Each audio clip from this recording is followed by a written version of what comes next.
नमस्कार, मैं हूं ब्रिज द्विवेदी। एनर्जी मीटर में आप सभी का स्वागत है।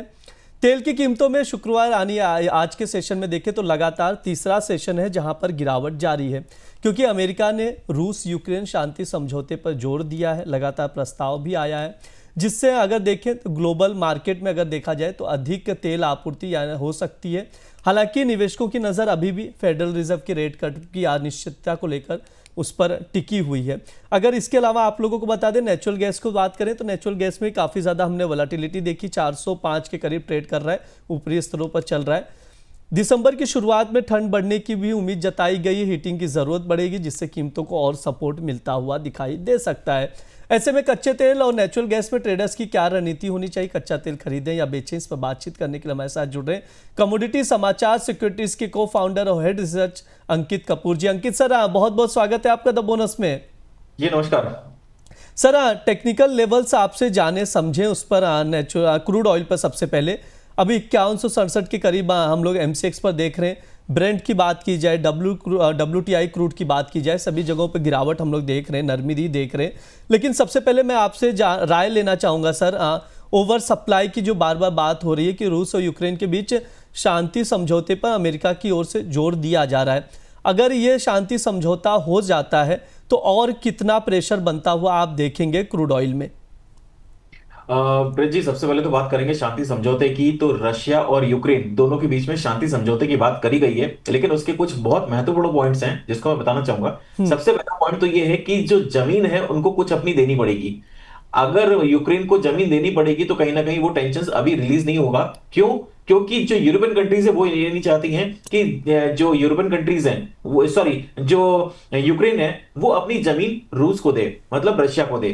तो ये चीज वहां पे निकल के नहीं आ रही है। रशिया की तरफ से डिमांड आ रहा है। बहुत सारे ऐसे पॉइंट हैं जहां पे मिलकर ये चीजें निकाली गई है। ड्राफ्ट बना है, लेकिन उसके ऊपर सहमति बनना मुझे आसान नहीं लग रहा है। अभी हमने 2 दिन पहले ही देखा है, वापस से अटैक करा गया है यूक्रेन की तरफ से, रशिया ने उसको निष्क्रिय कर दिया है। तो ये सारी जो टेंशन है अभी वो चलती जा रही है, लेकिन क्रूड ऑयल नहीं चल पा रहा है। क्रूड ऑयल के अंदर डिमांड नहीं आ पा रही है। उसका सबसे बड़ा रीजन ये है global impact. Global economy slow हो रही है। जितनी ज्यादा स्लो होती जाएगी उतनी ज्यादा वहां पे डिमांड कम रहेगी। बाकी इलेक्ट्रिक व्हीकल्स के कारण भी हमको डिमांड देखने को मिल रही है, स्लो हुई है। इलेक्ट्रिक व्हीकल्स चाइना में बहुत ज्यादा स्पीड में बने हैं। इंडिया में भी उसकी स्पीड स्टार्ट हो चुकी है, लेकिन उतना स्पीड नहीं आया है। तो कहीं ना कहीं ग्लोबल डिमांड जो है क्रूड ऑयल के अंदर कम होती नजर आ रही है। सप्लाई ज्यादा है। ओपेक ने अभी और ज्यादा बढ़ाने की बात करी है। इसी वजह से हम बार बार ऊपरी लेवल पे जो है रेजिस्टेंस देख रहे हैं और क्रूड ऑयल प्राइसेस बार बार ऊपरी लेवल से गिरते हुए देख रहे हैं। तो मुझे लगता है कि इसके अंदर अभी गिरावट ही रहेगी। कोई भी उछाला मिलता है 5200 के आसपास बिकवाली कर सकते हैं। 5400 का स्टॉप लॉस रहेगा। नीचे में टारगेट 4900 तक देखने को मिलेंगे। जी बिल्कुल, सर की ओर से जो ट्रेडिंग कॉल दिया जा रहा है स्क्रीन पर आप देख सकते हैं। सर, इंट्राडे कॉल है? इंट्राडे नहीं है, ये 1 से 2 दिन होल्डिंग रहेगी। लेकिन हाँ, मुझे अगर प्रेशर रहा तो डेफिनेटली इंट्राडे में भी अचीव हो सकता है। लेकिन मुझे लगता है कि मंडे ट्यूसडे तक ये कॉल अचीव हो जानी चाहिए। जी बिल्कुल, कोई भी उछाल आती है तो ऊपरी स्तरों से बेचकर आप लोग चलिए। 5200 पर बेचना है। 4900 के टारगेट के लिए 5400 का स्टॉप लॉस क्रूड ऑयल में लगाकर चल सकते हैं। सर, वीकली सेटअप क्या है क्रूड ऑयल के? क्रूड ऑयल का वीकली सेक्टर देखेंगे तो वो नेगेटिव बना हुआ है। कोई स्ट्रेंथ देखने को नहीं मिल रही है। जैसे जैसे इसके अंदर ऊपर की तरफ में बहुत ज्यादा रेजिस्टेंस बने हुए हैं, तो यहाँ पे मुझे लग रहा है कि आने वाले टाइम में अभी और गिरावट देखने को मिल सकती है। फंडामेंटली मुझे लग रहा था कि कुछ टाइम तक ये सपोर्ट कर सकता है, लेकिन 3 से 4 दिन 5200 5300 की रेंज में ट्रेड करने के बाद में अब इसने आज वापस से नेगेटिव सेटअप दिया है। इसलिए मैं थोड़ा सा इसके अंदर अभी नेगेटिव हुआ हूं। मुझे लग रहा है आने वाले टाइम में इसके अंदर 5000 और 4900 तक का लेवल्स देखने को मिलेगा। और ज्यादा अगर प्रेशर मिला तो ऐसा नहीं हो कि 4700 का लेवल भी ब्रेक कर दे। थोड़ा सा यहाँ पे कॉशियस होकर चलना चाहिए। जब तक 5400 के लेवल के ऊपर क्लोजिंग नहीं आ रही है तब तक तेजी करके काम नहीं करेंगे। जी बिल्कुल, लगातार हम लोग देख भी रहे हैं क्रूड ऑयल पर प्रेशर बना हुआ है। 5165 के करीब MCX पर ट्रेड कर रहा है। इस वक्त हम लोग देख रहे हैं 1.5% से ज़्यादा की गिरावट है। अगर आप ब्रेंट पर देखें तो $62 के करीब ट्रेड कर रहा है। WTI क्रूड है $58 के करीब ट्रेड करता हुआ नज़र आ रहा है। लगभग अगर देखें तो 1 से 1.5% की गिरावट देखने को मिल रही है। ऊपरी स्तरों से बेचने की सलाह भी दी जा रही है सर की ओर से क्रूड ऑयल में। अब नेचुरल गैस की ओर भी रुख कर लेते हैं, उस पर सर से राय लेंगे। 405 के करीब इस वक्त ट्रेड कर रहा है। उछाल भी आया है आज के सेशन में। हमने देखा भी जो नेचुरल गैस का स्टॉक है अमेरिका में पिछले हफ्ते देखें EIA के आंकड़े बता रहे कि घटा है, जिसकी वजह से प्राइजेस को सपोर्ट मिलता हुआ दिखाई दिया है। इसके अलावा शो के स्टार्टिंग में मैंने जिक्र किया कि कुछ रिपोर्ट्स आ रही हैं जिसमें ये दिख रहा है कि दिसंबर के फर्स्ट हाफ में मतलब स्टार्टिंग में पहले सप्ताह में ठंड बढ़ेगी, जिसकी वजह से हीटिंग की और ज़रूरत मिलेगी और प्राइसेस को सपोर्ट मिलता हुआ दिखाई देगा। सर, नेचुरल गैस को आप कैसे देख रहे हैं, क्या राय देंगे, क्या स्ट्रैटेजी होनी चाहिए ट्रेडर्स की इस वक्त?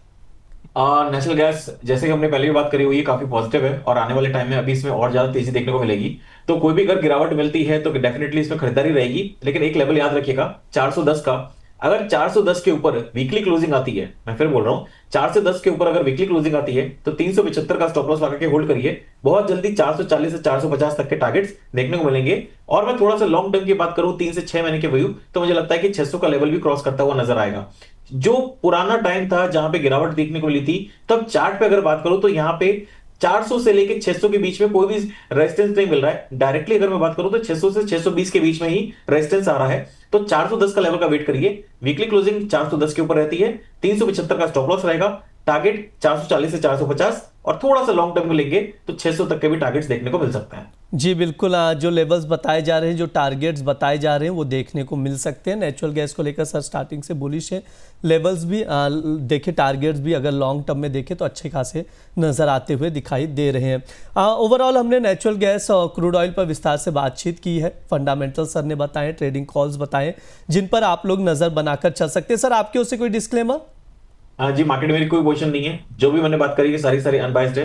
प्लीज बिना स्टॉप लॉस के मार्केट में कभी ट्रेड मत करिए और अपने एडवाइजर की सलाह जरूर लीजिए। जी सर, बिल्कुल, बहुत बहुत शुक्रिया सर आज की चर्चा में जुड़ने के लिए।